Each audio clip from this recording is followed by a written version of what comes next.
Bien, il faut dire que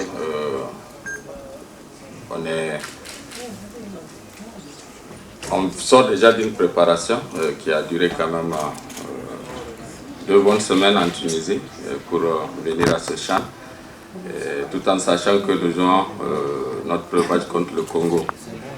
Bon, le Congo que nous avons eu déjà au CHAN précédent, certainement ça ne serait pas forcément la même équipe.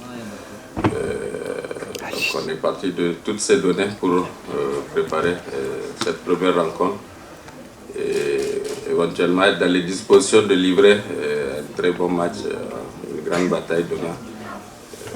Au vu de la caractéristique de notre poule déjà à 3, qui exige forcément d'aller chercher des victoires pour espérer se qualifier et continuer la compétition. Je pense que c'est un peu dans cet état d'esprit que nous allons aborder cette première rencontre, qui sera certainement pas facile, surtout qu'ils sortent d'un faux pas face au Cameroun. Donc on a tenu compte de tous ces aspects pour véritablement bien communiquer avec les joueurs, bien préparer ce match et être prêt véritablement à livrer une grande performance demain. For you, Bourema? Bon, dans ce match, il faut jouer la gagne. Et pour gagner, il faut être dans les conditions de marquer des buts. Déjà, certes, ça arrête chez nous notre... comment je veux dire, on manque parfois d'efficacité, même en dominant nos matchs, et on manque de lucidité dans notre jeu offensif. On a travaillé tout cela pour éventuellement être dans les conditions. Défensivement, je pense qu'on a un groupe assez stable pour contenir n'importe quelle équipe. Il faudrait qu'on, véritablement sur le terrain, qu'on puisse se retrouver au plan offensif et éventuellement être dans la position de faire des buts. Oui, sur notre match de qualification, on en fait 3 contre le Togo.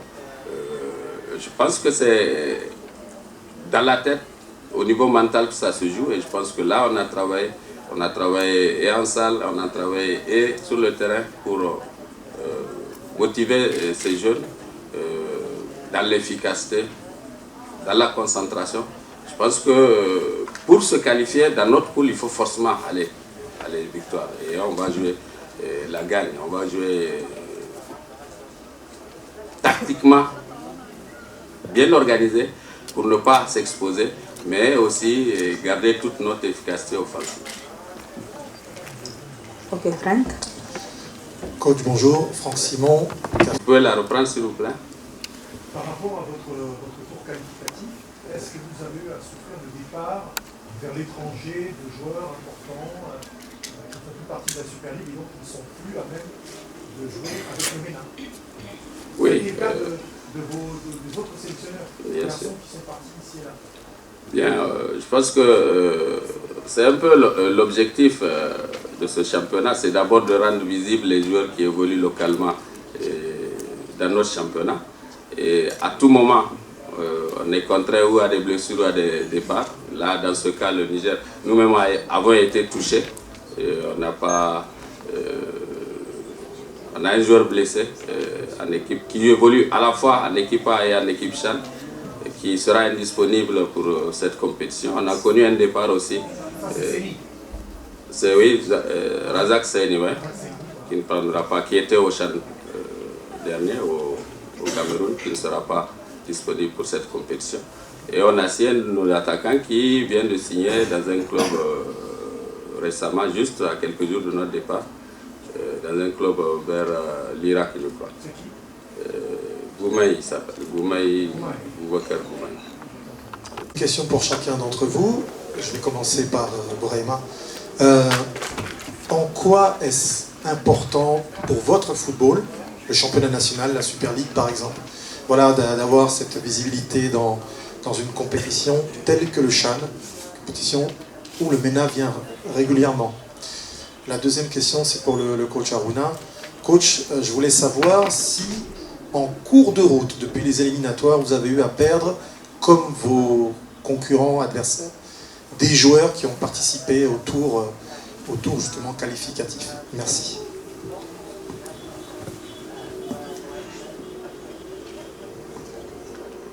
Il faut répondre.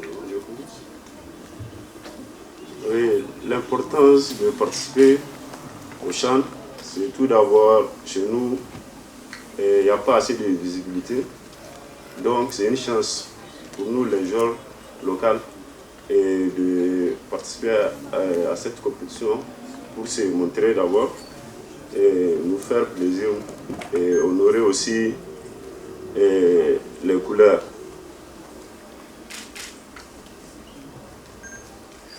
Bien, par rapport à ma... Ahmed Haouchine, Radio Alger, chaîne 3. Alors ma question est la suivante. Certains pays présents à ce CHAN viennent pratiquement à plusieurs éléments qui jouent en équipe nationale A. C'est un peu l'exemple par exemple de la Libye. Alors on voudrait savoir, est-ce que dans votre équipe, il y a plusieurs joueurs qui évoluent en équipe A, c'est-à-dire à la CAN, ou est-ce que c'est pas la même équipe? Des précisions si vous permettez. Ok coach, merci. Oui, je pense que, comme vous l'avez dit, c'est un choix d'abord. Ça dépend aussi de la politique de chaque fédération. Nous, je pense que l'équipe CHAN et les U23, c'est la charnière, c'est le passage vers l'équipe A. Donc, et le règlement autorise bien sûr l'utilisation de tous ces joueurs qui évoluent dans les championnats au Niger. Et nous avons tous ces cas, nous avons des U23 qui sont dans le groupe. Nous avons des joueurs de l'équipe A qui se retrouvent aussi dans notre groupe CHAN. Je pense que c'est un atout, un avantage. Nous avons opté pour être diversifiés. Et certains pays, je pense, se positionnent pour faire jouer ou les U23 ou carrément les locaux qui n'ont pas la chance d'évoluer en A. Nous, c'est l'inverse. On ouvre à toutes les catégories. Et les joueurs qui ont la possibilité de participer à cette compétition. On a quelques joueurs qui évoluent en A.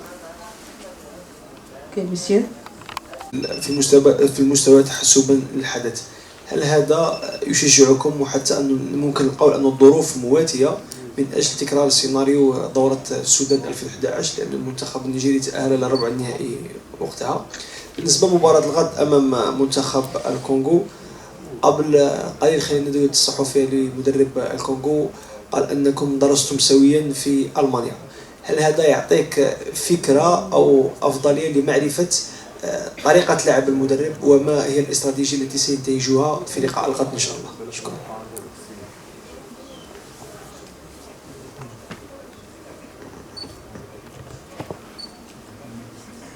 Bien, oui, il faut dire que je connais bien mon jeune frère sélectionneur du Congo. On a eu la chance de faire une formation ensemble en Allemagne. Donc c'est une connaissance de longue date, Eli. Oui, je sais que c'est mon jeune frère qui me respecte beaucoup, qui a beaucoup d'estime pour moi, qui m'apprécie dans tout ce que je fais. Mais demain, ça serait, je vais dire, le maître contre l'élève, parce qu'on a fait quand même de bons séjours ensemble en Allemagne. Étant son aîné, il m'a toujours considéré comme étant son aîné, son grand frère. Et demain, je pense que c'est une bonne opportunité qu'on a pour être en confrontation. On a été de notre promo, les deux, véritablement à conduire, à se retrouver dans cette compétition. Je pense que ça serait de très belles retrouvailles. Par rapport à la préparation, oui, on a fait assez de matchs amicaux ciblés. On a déjà joué l'Algérie avant d'aller jouer à Ajaccio. Puis finir par un stage en Tunisie d'à peu près 2 semaines, ponctué de 3 matchs amicaux face à des équipes qui jouent cette compétition. Je pense qu'on est vraiment assez bien préparé pour livrer une bonne prestation à ce CHAN.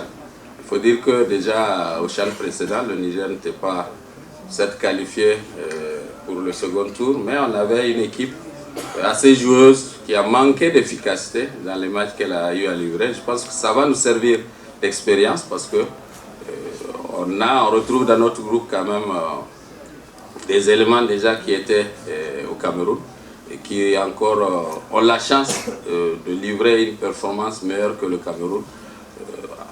En termes de gain d'expérience de la compétition, je pense que c'est des facteurs qui vont rentrer en jeu pour notre 4e participation. Oui, à la première déjà, on était en quart de finale. Cette année, nous ambitionnons d'aller au-delà, avec des réelles ambitions, avec des réelles potentialités. Je pense que c'est possible et c'est jouable. Maintenant, il faudrait qu'on retrouve les bonnes sensations demain soir d'abord, et après contre le Cameroun. Je pense que pour déjà retrouver notre position de quart de finaliste, et pourquoi ne pas aller jusqu'au bout de la compétition. Cool. Ok, Frank. À soutenir beaucoup. On sait ce qui nous attend et que ça ne va pas être facile de jouer dans une poule à 3 et puis jouer avec une équipe qui a aussi perdu un match. On sait qu'ils vont venir aussi jouer leur match, mais on va tout donner, Inch'Allah. Que l'équipe garde son ossature de base, et je pense que c'est une opportunité à ces joueurs. On ne pourra pas, pour des raisons de cette compétition, leur empêcher de progresser. Bouma, il aurait été là si. Oui, il est sur la liste des joueurs qui étaient sélectionnés. Ok, monsieur. Vous avez suivi la première et la deuxième journée du tournoi. Est-ce que vous avez remarqué la forte présence du public? Il y a un engouement spécial dans ce tournoi. Est-ce que vous espérez une forte présence demain au stade Miloud Hetfi? Bien sûr, nous espérons. On a vu déjà au premier match que le public aura été présent au match, auxquels vont s'ajouter les quelques supporters que nous ont accompagnés du Niger. Je pense que ce serait plus de motivation pour les joueurs pour aller véritablement dans le combat et dans le match et se donner pleinement. C'est à saluer, c'est rare. J'ai participé à des CHAN où pratiquement les stades sont vides. Ce n'est pas le cas au Niger. Je dis bravo au public algérien. Any more questions?